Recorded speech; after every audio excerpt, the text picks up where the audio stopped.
Good morning, everybody. Welcome back to the channel.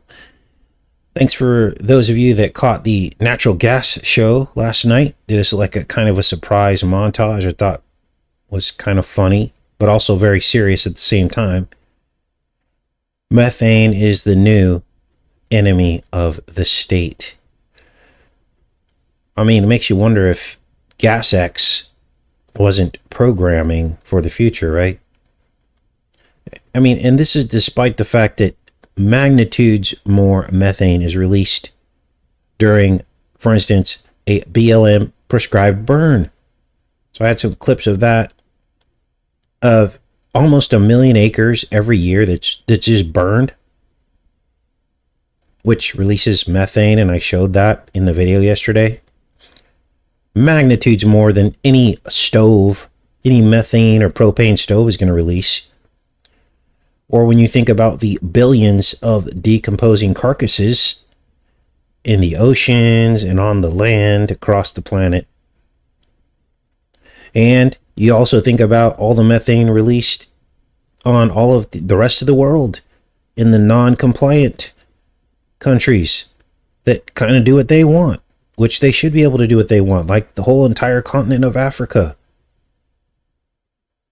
And we have so much ego in this country that we believe that our little efficient gas stove and our wood burning stoves are the problem, and that that's somehow going to curb natural gas and methane emissions. Are we serious? And people are going to believe this? And I can't believe we even heard her say that on last night's show, there's nothing natural about natural gas. Are you kidding me? Natural gas is the decomposition gas. Literally everything that dies on this earth sends natural gas into the atmosphere. So now are they going to come up with some new department, the Department of Carcass Cleanup, to curb methane release, which would be ridiculous anyway, right? Because what you can access from a road is about 2% of all of the inaccessible wilderness that's full of probably 90% of the dead animals. People need to wake up. And all of this is because of some dumb study about natural gas causing 12% of asthma cases. Here's the question. Where was all the asthma in the 40s, the 50s, the 60s, and the 70s when natural gas was in half the homes in America? That is the question. Anyway, that was last night's show, in case you missed it. We did have some good laughs in the chat, because, you know, once you get the fart giggles, you start laughing about every time someone talks about gas, right? So we were giggling a little bit. And then there was the guy at the end named Coughlin, and that's about the point that I lost it. I was like just laughing. I was like, this is crazy. Because I kind of put together those clips and I didn't even really look it over that well. I was like, let's get some clips showing all of the years that they told us natural gas was clean and burned perfectly well. And we're supposed to believe that science. And so everyone put a gas stove in their home. And then now all of a sudden it's not so clean. And now we got to replace it. And look at who's the one that suffers. It's all of us. We have to keep changing out all of our stuff. And they have more and more control. It's just ridiculous. Anyway, I'll put a link to last night's show in the pinned comment. Let's get into the rest of today's show. Somebody alerted me to this. This story about 6G. They literally want to turn you into a battery. This is Popular Mechanics. Now, we had discovered this was the case during our programming research of how they were programming into a lot of these films and TV shows, how they want to turn people into batteries, right? The copper top human.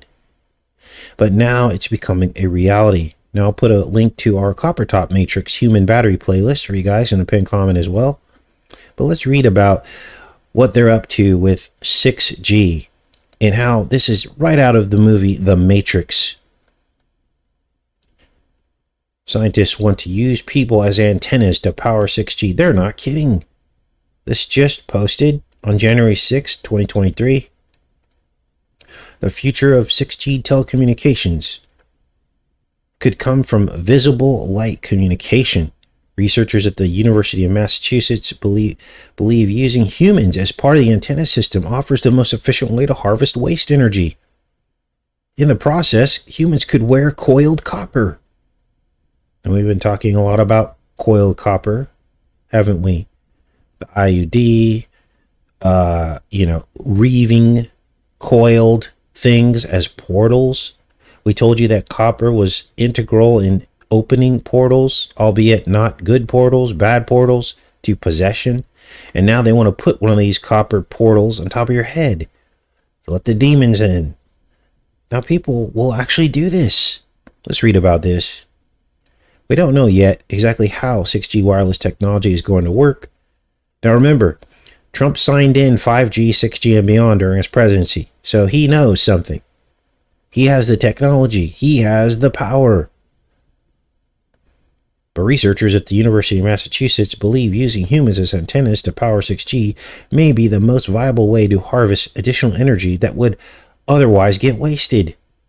In the always present effort to speed up informational exchange, scientists have already started investigating visible light communication, VLC. Now, the enemy likes to do things in reverse, doesn't he? What could VLC mean? Let's go into the chat, do a little interactive. Now, this will be our last live show for a week, but we're going to have premieres every single day. So hopefully you guys tune into that. I will be in the chat with you guys during the week in the mornings. Sometimes I'll pop in, say hello. What could CLV... Wait, what was it? Hold on, let me get this right. VLC. And I'll give you a clue. The enemy likes to spell things backwards. Let's see who gets it first. Got some super sleuths in here. Guys are fully awake to the enemy's plans. Let's see who gets it. All right. Hey, good morning, everybody. Hey, Elizabeth, big JC fan, Craig, events and other things with Chris. Someone will get it. Uh-oh. Did we get knocked off? Someone said, what happened? Oh, I think we're still here. There you go. Also, Duro got it. Gosh, you get a lot of these. Cleave. Yes. So let's take that a step further. And I'll give you another clue. The book of Daniel. Okay. See who gets that one.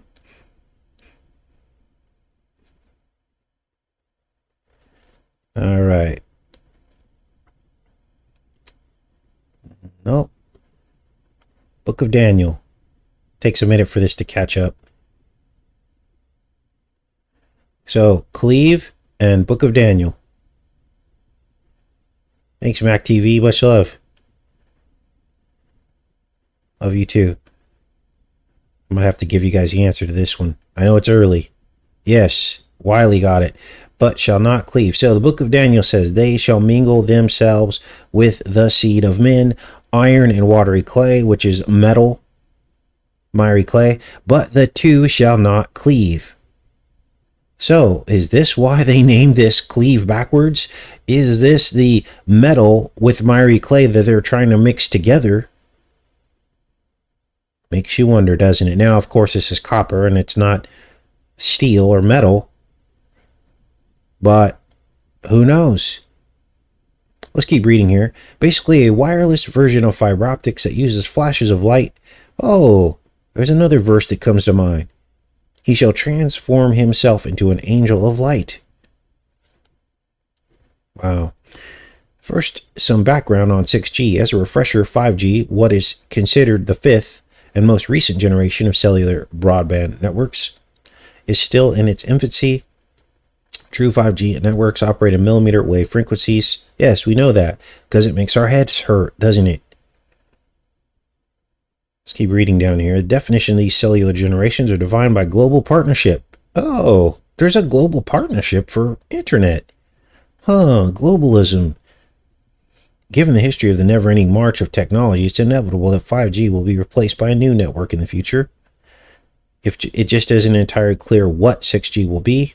In the meantime, the new study, scientists found that humans could play a crucial role in making VLC more efficient by using their bodies as a carrier for coiled copper to catch waste energy from VLC. Wow. Now, how will they get away with this? Well, they'll probably pay people, or they'll tell you that wearing this coiled copper hat will give you superpowers, which is what I think is going to happen.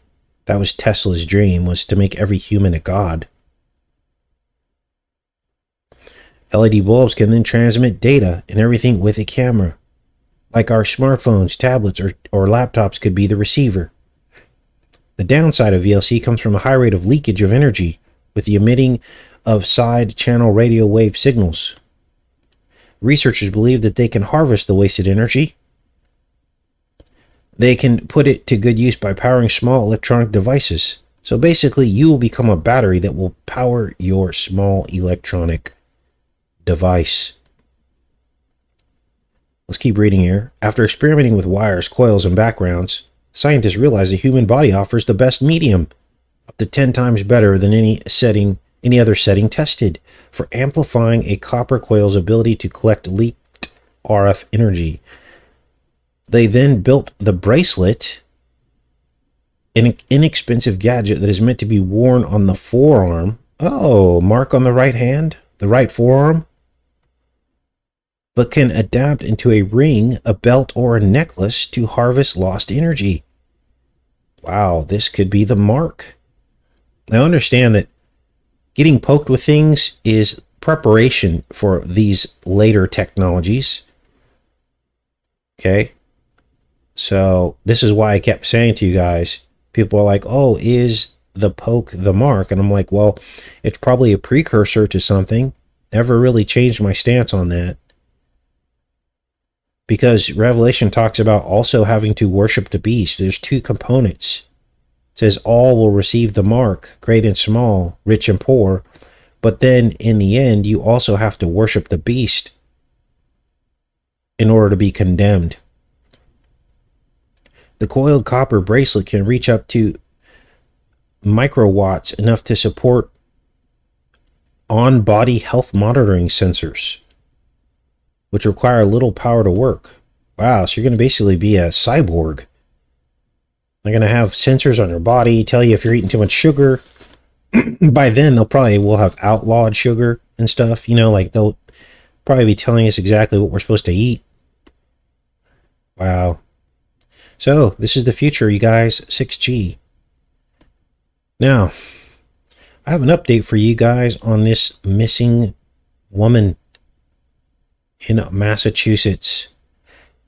And this is grim. This is CBS News. Anna Walshe. Apparently the husband tried to disguise himself by wearing masks and gloves, went into a Home Depot and tried to purchase a $400 dispose of the body kit, essentially. This was the day after she went missing. Now, was it really him in the camera? I don't know if he's denying it, but they arrested the husband because this is why he was arrested, for interfering with the investigation and not being truthful, because he lied about this. This is crazy. This is very grim. I mean, who thinks that they can get away with this? Officials investigating the case of vanished mother Anna Walshe found trash bags with blood, a hatchet, a hacksaw, a rug, and used cleaning supplies at a transfer station in Massachusetts. The items were found at a transfer station at Peabody, a city near about 46 miles from Cashapp, where Walshe, a mother of 3, was last seen. Walshe, 39, was last seen alive in the early hours of January, first after the New Year's Eve dinner at her home and her husband and a friend. She purportedly took a rideshare to Logan International Airport for a flight to Washington, but police found no indication that either took a vehicle or boarded any flight out of Logan recently. Her husband is currently being held on $500,000 bond on charge of misleading investigators in connection with his wife's disappearance. The day after Walshe went missing, Brian Walshe was seen purchasing $450 worth of cleaning supplies. including mops, buckets, tarps, and tape at a home improvement store, prosecutors said. He did not tell police about the visit, where he was allegedly wearing a black surgical mask and blue surgical gloves. A broken knife and blood was also found in the basement of the couple's home. Sources also told CBS that Brian Walsh's car has been impounded and shown signs of being recently cleaned. State police also searched an incinerator in Wareham, Massachusetts, but did not find anything. Gosh, they sure did bring a lot to bear with it to finding this woman, didn't they? A lot of other people don't get this kind of attention when they go missing, do they? Weird. But this seems like a slam dunk. Now, there are a couple of things that come to mind. Gosh, I mean, if anyone ever wanted to frame somebody, right? All you'd have to do is put on gloves and a mask and go buy a death kit, dispose of the body kit, right? Yeah, it seems staged to me, Marcy. You're absolutely right. And then they could just get into like a friend's car. They could like kind of pretend like they're the person they're trying to frame, right? I mean, that would be the way to frame somebody. I mean, I don't know if this guy's denying that that was him buying it or what, but it just seems really obvious, right? Why would you do that? Like, would you really do that? Would you really like put on a mask and gloves and go into a place knowing that they're looking for your dead wife and buy all that stuff? I mean, there's a million other ways he could have done that. He could have like stolen it from somebody. Like, I mean, I don't know. It just seems scripted, right? Like you would think someone would just go into someone's, their shed or something and try to find a bunch of trash bags and everything they needed or whatever, instead of buying it where there's cameras in the parking lot and in the store. So, weird story. I just wanted to update you guys on that so you can see what's going on. Now, what else do we have here? Well, California. Let's get into California. Massive flooding, storms. And now is the time we need to be praying for the homeless people there. We actually have a lot of people that do not have homes that come to this channel. And it's because people that don't have homes think a lot like we do, don't they? And so we need to send our prayers to these people who are literally being washed away. Now, the news, it really isn't focusing on this. I mean, think about it. We went from massive homeless problem in California, and now there's record storms, and there's people outside in this weather. And no one's talking about that. Probably because they've programmed people to hate homeless people and the problem and blame the homeless people instead of the policies that make people homeless. Like no housing and no affordable housing. And so secretly people probably think, oh, good, they could just be washed away. And then, but this isn't going to fix the problem. In fact, this is going to make the problem worse. Now, homeless people tend to congregate near levees, in ditches, in floodplains, to shield themselves from the elements, hiding out in brush, in low-lying areas of the cities and in the countryside. So I'm concerned about the homeless people here. Max and I are flying out there tomorrow. There's supposed to be a break in the weather, but there's going to be devastation. I'm going to try to get some footage for you guys of the washed out roads, bridges, some of the, flooding going on. Now, even though we're going to be there, like I said, we're going to have premieres every single day on this channel, same time every morning. So continue to tune in for that, and I'll be in the chat likely most of those days. So water is the theme in California, and there's lots of it. And the big question is, wouldn't it be great if we could store all this water somehow so that we wouldn't have to hear 3 more years of complaining about drought stories, right? Well, that's what we're going to talk about today. Now, what most people don't know about my past is that I was accepted into the Bachelor of Science Civil Engineering program at Cal Poly San Luis Obispo in 1991. I was supposed to be a civil engineer.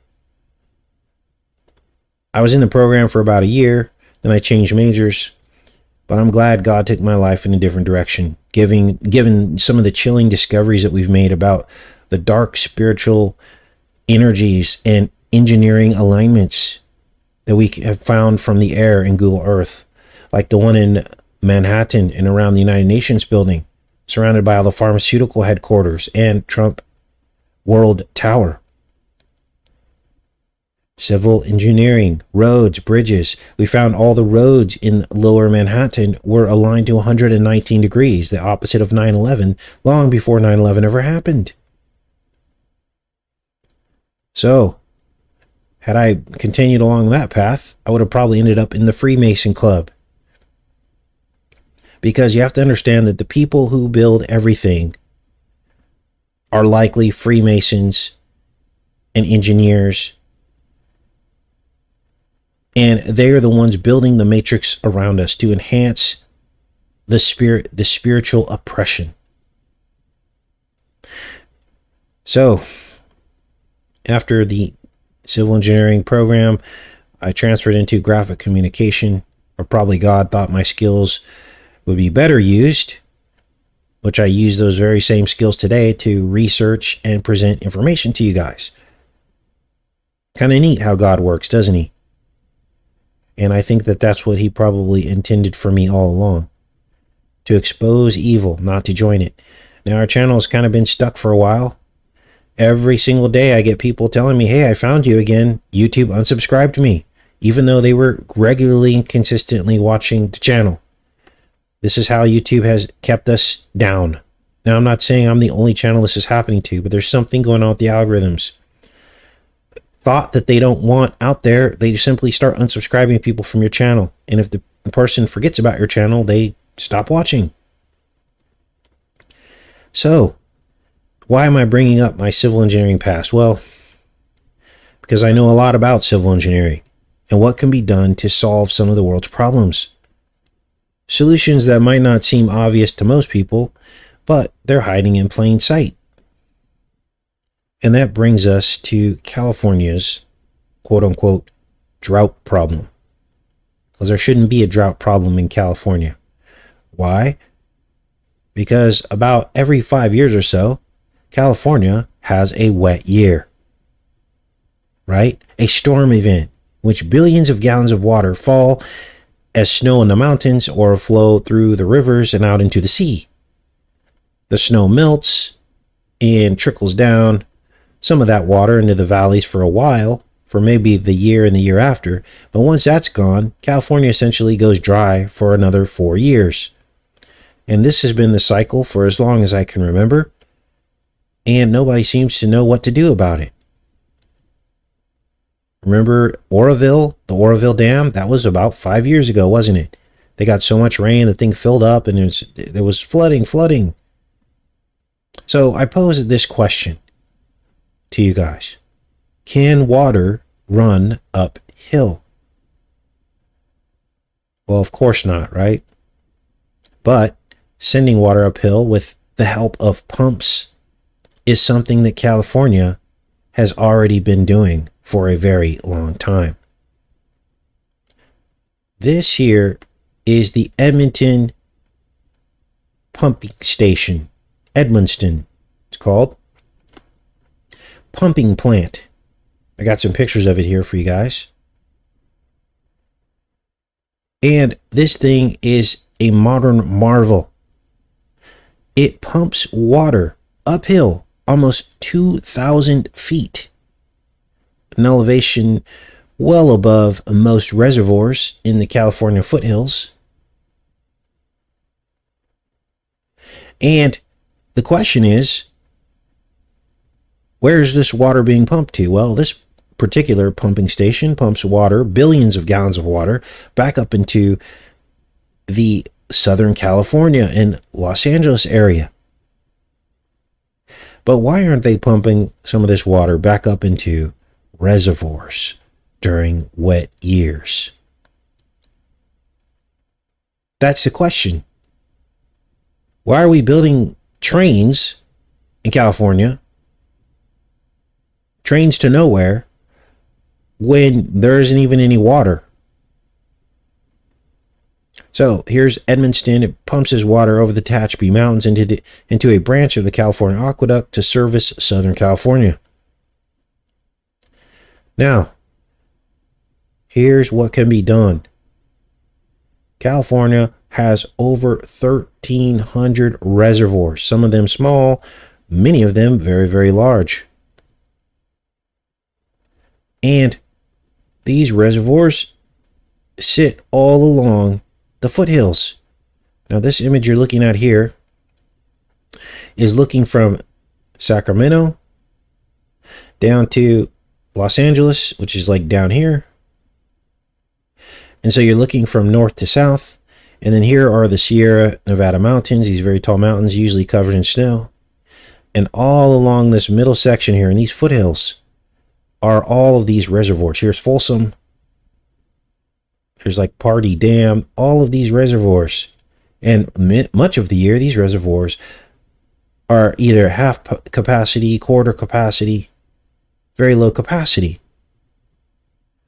So what could be done? Well, during these wet years, what typically happens, this is the Sacramento River right over here, runs all the way down through the middle of Sacramento. Here's the Sacramento River right here. And all the way down into the Bay area, which is like over here.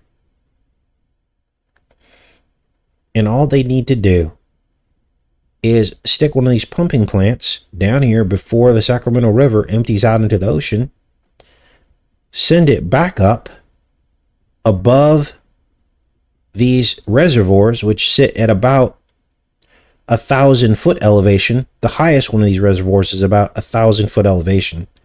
So remember, the pump can pump 2,000 feet, right? So they send a single pipe.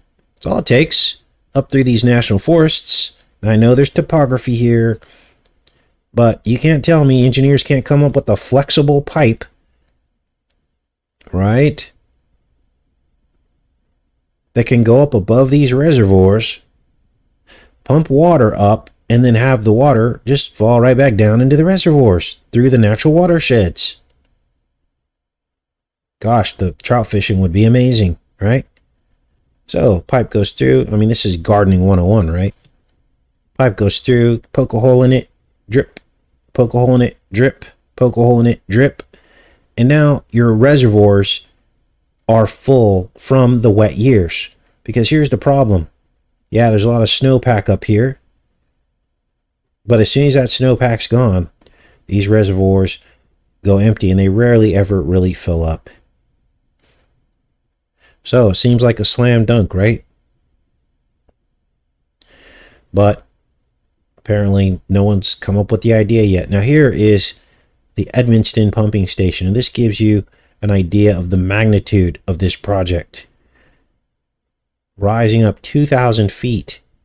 Here's the station here, and it pumps this water up into this aqueduct here, as you can see here, zigzagging through these foothills. Wow. So that's the idea I came up with. I don't know, we'll see if anyone takes that idea on. Now, let's get into the politics of why someone wouldn't want to solve California's drought problem, right? I mean, even if this idea didn't work, why not just make a bunch more reservoirs to collect all this water? Well, it gets down to politics, doesn't it? And that's what we'll finish up the show talking about today. What is the incentive of people in control not to want to solve California's drought problem? You guys, California is a beautiful state. It's one of the most majestic places I've ever lived. It's got wide open spaces for as long as the eye can see, with a backdrop of mountains pretty much from every vantage point in the state. Unless you're dead center in the middle of the Central Valley. Can't really see too many mountains if you're right there. But on a clear day you can. Even from Stockton you can see the Sierra Nevada mountains on a clear day. What is the incentive for the people in control of California to not solve the problem? You got skiing, beaches, mountains. Well, I believe that the elite want it all for themselves. They want to make California an enclave for the rich. So I feel like they don't solve the everyday problems for the people and for the farmers so that they can wield the chaos of drought as a tool of control and greed. I mean, look at what happened to the California farmers. The droughts forced them to accept bailouts in the dry years, didn't it? Well, with bailouts come strings. Strings are attached, which cause these people to lose control of their farms. And now you see the conflict of interest, where bureaucrats intentionally fail to solve problems so that they can gain state control of private interests. You see, people in power only serve the people to the point to where they're not rebelling. They don't want to do a full service of the people. It's just, they just keep us placated long enough to where we don't rebel. They're sitting on the edge of this because the incentive is, what's their incentive to work hard for us? There is no incentive. Why? Because there's no teeth. Once you elect somebody, what can we do? And this is why I don't believe in elections, because you're giving consent to laziness. Is what we're doing when you vote for someone. The day they get voted in, they start being lazy. They give just enough to keep themselves in power. Now, shortage and conservation is all about control. Conservation was always the segue into climate change conservation, right? The drought conservation was the programming for climate control, forcing people to change their habits to align them with the climate agenda. So that's what this is all about. Drought was always the segue to climate change control. Now, if I was governor of California, I wouldn't be building a train to nowhere. I'd be building a super pump to water California again. Right? So, the Bible says God causes the rain to fall even on the wicked. This is why California probably gets its rain every 5 years. Now, I'll put links to all of the stuff we talked about in today's show. Let me go into the chat for a bit, because we're not going to be live for a while, so hang out with you guys for a little bit. Says he was born and raised in Southern California, worked outdoors for years, and owned 3 different rain gear clothing, owned 4 umbrellas. It used to rain a lot before they started geoengineering the skies. Yeah, I do remember more rain decades ago. Remember all the fog we used to get in the Central Valley? Couldn't even drive. In high school, I just remember it being so foggy all the time. Around the, around the Central Valley, near the Bay, East Bay, Far East Bay, I guess you call it. They used to call it Thule fog. You don't see that anymore. Something's changed, hasn't it? All right. Earth is a farm, and we are not the farmers.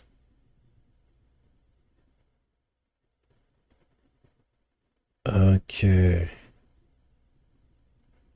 They had issues before, and it was said that they have enough water, but certain people control that water. Yes. Yeah, lots of floods and fog. Remember that?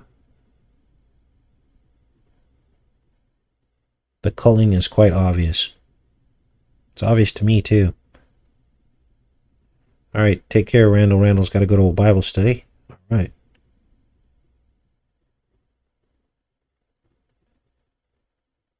Fog here in Florida yesterday. Lab rats. We are the corn. Power in prayers, believe it. Heather did not like California. What part of California were you in, Heather?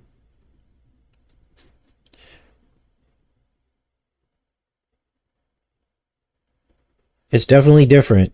Gosh, I remember coming to the East Coast. I was like, it's so green here. and it was like hard on my eyes, like so green. It was kind of neat in the beginning. Like I was like, whoa, look at all this life, you know. So that was kind of cool. Was not used to that growing up in California. I mean, there are trees in California, but usually when you see a lot of green, you have to drive up into the mountains to see that green, and you're only there for a while before you come back. It's kind of like a treat. Then you go back down to the valley, and there's just far as the eye can see. Brother, FAA has grounded all flights. Well, I checked my flight a bit ago, and it says it's all right, but I guess we'll have to look. Yeah, we're supposed to leave in the morning. Gosh, think of the odds, right?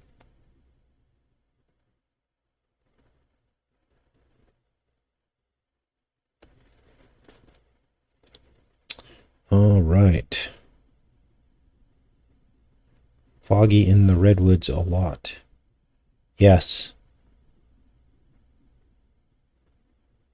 Colorado's becoming California, making us buy bags at the stores. Oh, jeez.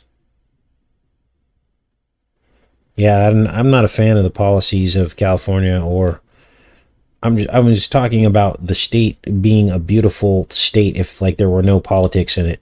It is a beautiful state. The beaches, the mountains, all that stuff. Thanks, Amanda.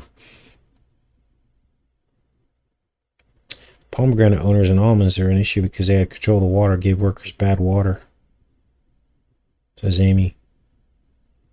Tom C says we had fog for 2 days.